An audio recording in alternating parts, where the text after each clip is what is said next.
Oke, kita coba untuk pertanyaan pertama dari Bapak Ernest Siswanto. Boleh tolong bantuannya?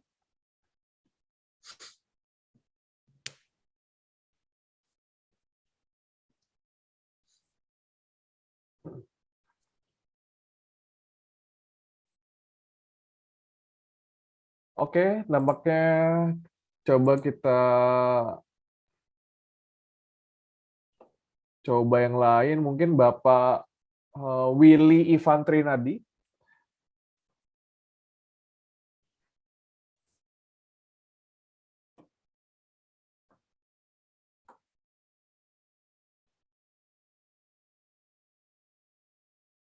Oke, kita next lagi. Oke, kita coba Bapak Mugi Mulyanto.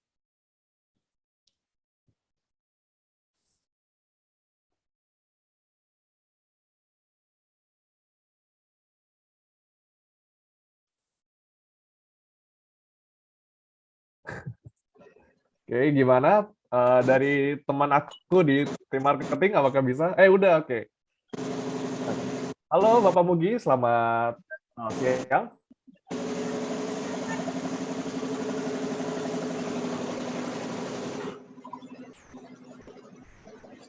Halo. Nampaknya lagi di perjalanan ya, Pak Mugi ya. Ya, ya. Halo, halo.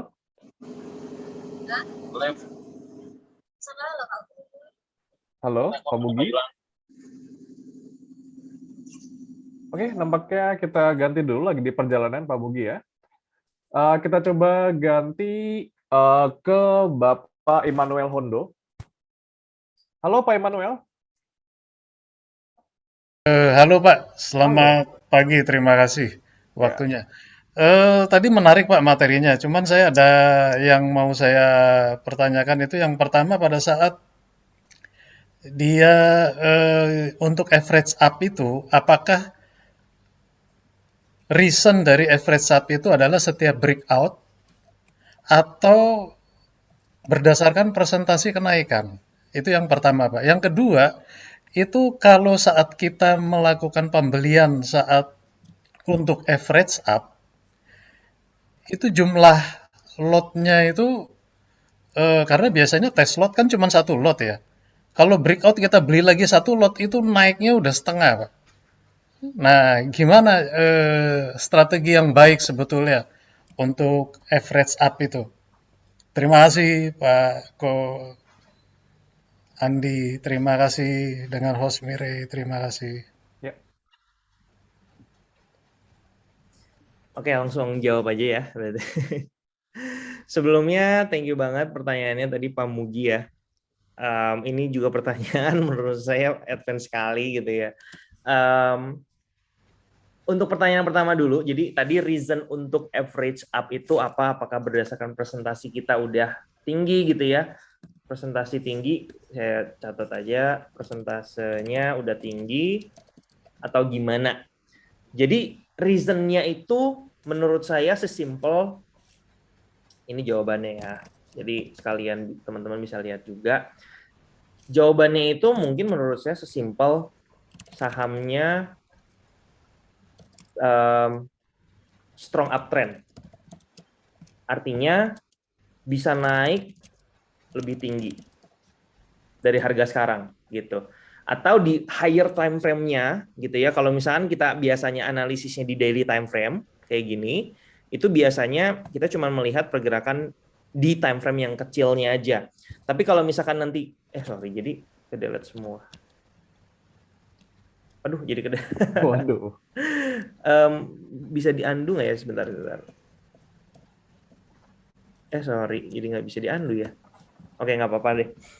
Jadi tadi ya, kalau kita lihat di time frame yang lebih besarnya, misalkan seperti ini Adaro. Adaro kalau kita lihat di time frame besarnya, di weekly atau di monthly, kemarin itu adalah salah satu alasannya kenapa saya tetap hold dan average up adalah dia punya kondisi saat ini lagi ada di all time high-nya. Saham-saham di all time high buat saya pribadi itu menandakan satu pergerakan naik yang lagi signifikan. Didukung ketika kalau kita lihat secara trennya ini sangat jelas banget gitu ya. Ketika dia naik impulsif sekali, ini naiknya impulsif sekali, ketika koreksinya itu minimal sekali gitu, atau korektif sekali. Kemudian naik lagi impulsif, minimal lagi. Dan di sini breakout nih akhirnya di sini ya.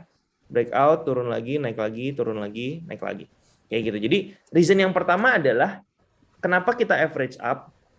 Apakah tadi karena dia breakout atau karena persentasenya udah tinggi? Padahal sebenarnya jawabannya adalah sesimpel kita yakin, kita analisis lagi, ini saham masih ada peluang untuk naik lagi. Kayak gitu. Let's say misalkan teman-teman udah beli di penurunan yang ini gitu ya, udah beli di korektif yang ini. Misalkan beli di sini gitu ya. Nah, udah punya di sini. Nah, let's say aja teman-teman nggak lihat sebelumnya nggak trading saham dan lihat potensi yang ada di sini. Artinya teman-teman juga pasti akan beli kan di sini karena ada potensi lagi atau ada sebuah reason untuk masuk lagi atau beli di saham Adro lagi karena dia bisa naik lagi di harga yang lebih tinggi. Sesimpel itu. Dan kalau kita punya barang di bawah, kita bisa beli lagi di atas, artinya kita udah melakukan average up. Untuk caranya sendiri, ya tadi kalau ditanyain sama Pak Mugi, apakah ketika breakout atau persentasenya tinggi, itu balik lagi ke cara kita masing-masing. Ya bisa aja karena stop loss kita udah naik, dan kalau misalkan stop loss kita ini masih aman banget gitu ya, karena kan kita belinya di bawah sini nih, dan kita lihat stop loss-nya sekarang baru nih ada di sini. Ya, artinya kan udah naik banget. Ya kan, udah naik banget nih artinya. Nah, artinya kita bisa melakukan average up lagi. Ya. Masuk ke pertanyaan yang kedua, jumlah lotnya berapa untuk average up? Nah, ini adalah PR masing-masing sebenarnya untuk menghitung. Ini adalah PR masing-masing untuk menghitung. Kita ambil contoh aja misalkan. Ini contoh aja ya misalkan ya. Kita beli di sini. Di 1750, oke? Jadi ini kita pakai study case. Kita beli satu di buy 1750. Oke? Kemudian misalkan aja ya, sorry, sebelumnya. Misalkan modalnya, kita tentuin modalnya dulu ya. Tadi modalnya Budi itu di 10 juta ya, biar gampang ya, 10 juta. Nah, mau buy di 1750. Kemudian stop loss-nya, awalnya stop loss-nya di mana? Awalnya stop loss-nya di bawah sini. Ini adalah area stop loss-nya ya. Let's say penurunannya itu ke stop loss adalah 10%. Stop loss percentage itu adalah 10%.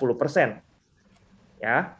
Artinya kalau kita pakai rumus tadi 100 dibagi 10 dikali 200.000. Ya, karena 2% dari 10 juta. Jadi dapat berapa angkanya? 2 juta ya. Nah, 2 juta. Sekarang kita mau cari nih lotnya berapa nih kalau 2 juta. 2 juta dibagi 1750 misalkan. Let's say kalkulator bentar ya, 2 juta dibagi 1750 dibagi 100. 11 slot lah misalkan, kita beli 11 slot. Di awal kita beli 11 slot Adro dengan modal 10 juta. Oke. Nah, kemudian ketika dia udah floating profit naik ke atas ya, dan kita mau beli lagi karena kita lihat di sini ada falling wedge pattern lagi, pembelian selanjutnya itu misalkan di sini 2.300. Berarti nanti kita mau average up di harga 2.300. Nah, ini kan pertanyaannya ya, belinya berapa? Beli lot berapa? Caranya adalah itu sebenarnya PR masing-masing. Yang pertama, ini untuk guideline aja. Yang pertama, kita harus tahu stop loss barunya di mana. Stop loss barunya di mana? Kalau awal stop loss-nya di sini, saya kasih warna merah biar lebih jelas. Saya tebelin. Kalau awalnya di sini dan dia udah bisa pindah ke sini, misalkan kita mau nentuin ini sebagai area stop loss baru. Misalkan di area 2100 ya, biar bulat ya misalkan. Stop loss barunya di misalkan 2100. Artinya teman-teman itu maksimal average-nya itu berarti nggak jauh daripada 2100 ini angkanya. Ya, misalkan teman-teman mau average, ini sebenarnya harus pakai kalkulator trading sih. Kalau saya hitung di sini mungkin rada susah karena gini. Misalkan kita harus hitung dulu nih saat ini kita punya profit totalnya jadi berapa. Ya, jadi awal modal beli sama profit itu totalnya jadi berapa. Jadi floating profitnya berapa. Ya, tapi make sure intinya adalah harga average yang baru ke stop loss itu maksimal 2%. Ini maksimal 2%. Jadi resikonya tetap 2% lagi. Misalkan Bapak Ibu misalkan beli saham di sini lagi ya. Misalkan dengan lot yang lebih besar. Misalkan beli lotnya itu 20 lah di sini. Kan lebih besar nih. Tapi ternyata harga average-nya itu masih di bawah harga stop loss. Misalkan harga average yang baru itu misalkan ya di sini lah misalkan. Ini adalah harga average yang baru. Itu sebenarnya masih oke gitu, nggak ada masalah. Karena apa? Karena teman-teman kalau kena stop loss sekalipun itu masih dapat profit kalau average-nya di bawah. Ya. Jadi yang harus dihitung adalah kira-kira kalau kita beli 20 harga yang baru bakal dapat average berapa sih? Ini kalau misalkan mau dihitung sebenarnya nanti lebih gampang pakai pakai Excel sih ya. Ini mau coba di ini aja nggak apa-apa ya. Coba saya share screen Excel-nya kali ya. Biar lebih puas ya. Tadi thank you banget pertanyaannya Pak Mugi. Misalkan tadi beli pertama 1750 ya, 1750 di 11 slot. Kemudian kita beli lagi buy kedua di 2300 misalkan. Ini kan yang jadi pertanyaan nih, berapa yang harus kita beli di ini kan? Kita kosongin dulu ya. Stop loss yang baru. Ini adalah stop loss yang baru di 2100. Nah, berarti caranya adalah ini kita jumlahin nih. Jadi misalkan dikaliin misalkan kayak gini ya. Ini dikaliin, kemudian ini dikali ini X, nanti harus jadinya nggak terlalu jauh dari harga stop loss. Kayak gitu kurang lebih. Jadi nanti ini memang harus dicari. Misalkan kalau 20, dia jadi berapa sih? Misalkan kita anggap 20 ya. 20 kita turunin, kita jumlahin. Nah, kalau kita jumlahin, kita mau cari nih harga rata-rata. Di sini harga rata-rata. Harga average. Nah, di sini harga average-nya kita mau tahu nih berapa.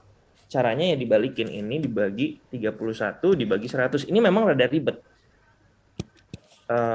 Sorry. Misalkan stop loss-nya di sini ya. Sorry, ini salah. Ini bagi. Nah, harga rata-ratanya kalau teman-teman beli 20 lot di harga 2.300 tadi adalah 2.100 dengan 31 lot. Jadi nggak beda jauh dengan stop loss gitu. Jadi ini masih aman. Average up dengan 20 lot atau lebih banyak itu aman sebenarnya. Jadi tinggal disesuaikan aja resiko yang mau kita tanggung di next project gitu istilahnya ya, mau berapa. Kurang lebih seperti itu sih. Jadi semoga membantu. Sorry kalau kepanjangan. Mantap, detail sekali jawabannya Ko Andi.